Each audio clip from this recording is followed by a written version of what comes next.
What's for dinner?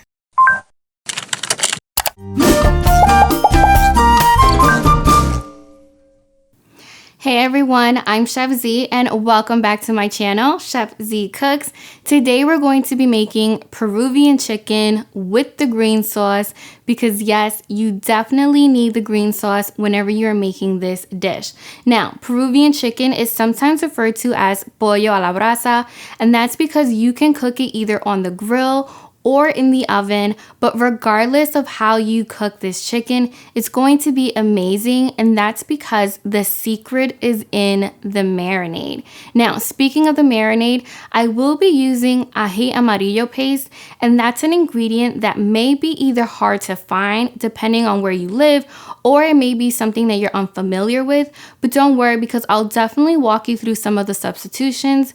And like always, hang tight until the very end of the video where I share some quick tips just to make sure that you guys get these recipes perfect each and every single time. Let's go ahead and get started. Peruvian chicken is super tasty, and I love that we get to use some pretty awesome ingredients. We're also going to be making a green sauce, which goes great with practically anything, and you can control just how spicy you make it. First things first, we are going to be making the marinade for the chicken, so we're going to be using some fresh garlic, some paprika, some oregano, some cumin, a little bit of salt, not too much because we will be using some soy sauce later on, and we're also going to be using some red wine vinegar along with some Aji Amarillo Paste. Now, Aji Amarillo Paste may be difficult to find, but you can substitute it by using some sweet peppers, a dash of your favorite mild hot sauce, and a little sprinkle of sugar as well. We're going to add some soy sauce, and we're also going to add some black pepper to taste. And now we're going to squeeze some fresh limes. Now keep in mind that I'm using 2 limes, but if you have a lime that has a ton of juice, then 1 will suffice. You can definitely just use your best judgment. And at the very end, we're going to add some olive oil to make this marinade come together, and then we're going to blend it until it's perfectly smooth and everything is well combined. We're now going to season the chicken, and just like I did in my sofrito stuffed chicken, I like to create a little pocket between the meat and the skin, and then I like to make sure to pour the marinade inside just to make sure that the chicken is beautifully seasoned. Now, keep in mind that I am using quarter legs, and you can use whatever cut of chicken you want. So if you wanted to use chicken breast, go ahead and do so. Or if you don't want to use chicken with the skin on, then feel free to remove the chicken skin. Now I repeat this step until all of the chicken has been seasoned. And don't worry if there's extra fat that's still left on the chicken, because when you roast it, that same fat is going to melt off, and it's also going to help keep the chicken juicy during the baking process. So once you've stuffed the chicken with the marinade, you want to go ahead and add some more marinade over top and be generous. Now, if you have some leftover marinade, no worries, because this marinade also pairs wonderfully with other things like salmon, some pork chops, and even ribs. So make sure to massage the marinade onto the chicken and let it marinate overnight, or at minimum for 2 hours. And this is something that you definitely don't want to rush, because you want to give the marinade some time to really seep in and those flavors to settle. So once the chicken has a marinade, go ahead and place the chicken onto a roasting rack. And honestly, these aren't too hard to find. You can find them at your local grocery store or even Target. And what I like to do is just sprinkle a tiny bit of salt on top of the skin, because when this roasts, the skin will get nice and crispy and have a little bit of saltiness, which I love. We're now going to heat our oven to 425 degrees, and we're going to place the chicken in and bake it for about 25 minutes. And after the first 25 minutes, we're going to check on the chicken, and we're actually going to baste it. Now, because we're baking the chicken on a roasting rack, the chicken is actually going to brown beautifully and cook evenly as well, and it's going to cook a little bit quicker. Now, you can baste it as many times as you want. I honestly only baste it about once or twice, again, just to give it extra color and extra flavor.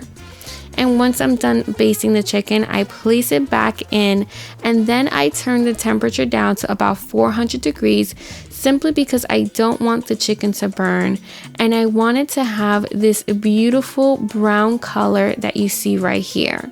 So all in all, my chicken roasted for about 45 minutes, and afterwards I just place it on top of the stove and let it cool while I go ahead and make the green sauce. Now this green sauce is super easy to make. All you need is some fresh garlic, some jalapenos without the seeds, unless of course you want to make it super spicy, some fresh cilantro, some Aji Amarillo Paste, and again, if you don't have Aji Amarillo Paste, feel free to use some sweet peppers, some mayonnaise, which by the way, you can substitute it by using some sour cream, but it will give it a little bit of a tartness, and I personally prefer using some mayonnaise. I'm also going to squeeze one fresh lime and then add some salt and pepper to taste. And just like the marinade, we're gonna go ahead and mix everything together until it is beautifully smooth and well combined. Now, this green sauce pairs beautifully with practically anything, and I do recommend that you make it fresh every time you want it, or at least eat it within 3 days of making it.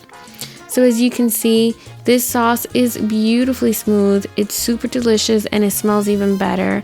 I like to pair with the Peruvian chicken or anything else that I'm having. So there you guys have it, my recipe for some Peruvian chicken. If you have any questions, visit my website. And until next week, I'm Chef Z, y buen provecho. Alright guys, here are some tips to making sure that you make the Peruvian chicken with the green sauce perfect each and every single time.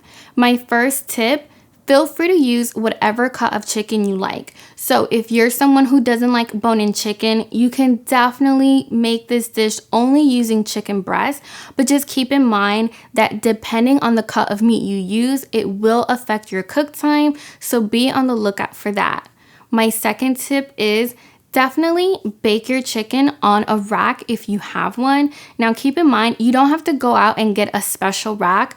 The rack that I used in today's video is actually a cooling rack meant for cupcakes, but because it's oven safe, it works perfectly. Now, the benefits for baking your chicken on a rack is that the air circulation is so much better. So what you end up with is a chicken that bakes evenly, and you're going to notice that the color is super even as well. And my favorite benefit is that the chicken actually bakes so much quicker.